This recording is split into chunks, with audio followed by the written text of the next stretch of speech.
আজকে হেলদি এবং এনার্জিতে ভরপুর একটা নাস্তা তৈরি করব। তার জন্য 1 কাপ জল নিয়েছি, তাতে 1 চামচ নুন দিয়েছি। এখানে হচ্ছে বাঁধাকপিগুলো টুকরো করে কেটে নিয়েছি। এরপরে এখানে গ্রেট করা বিট দিয়ে দিলাম, এর সাথে গ্রেট করা গাজরও দিয়ে দিলাম, ক্যাপসিকাম টুকরো করে দিয়েছি, আর কাঁচা লঙ্কা আছে, এগুলো সব টুকরো করে আছে, এগুলো দিয়ে দিলাম।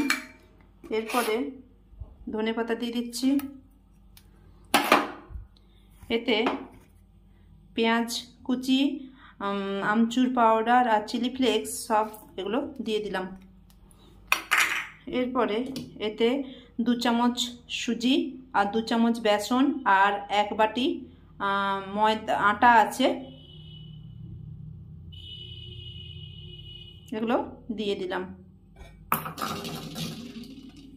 সব এগুলো ভালো করে মিশিয়ে নেব। এর সাথে অল্প একটু জল দিলাম, অল্প একটু হলুদ দিয়েছি, আর অল্প একটু আটা মিশিয়ে একটা ব্যাটার তৈরি করে নিয়েছি। এইটা এখন একটু 10 মিনিট ঢেকে রেখে দেব।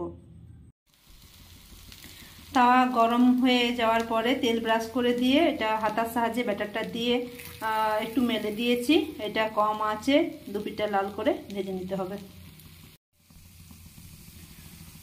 2 পিঠটা আমার লাল করে ভাজা হয়ে গেছে, এবার এটা উঠিয়ে নেব।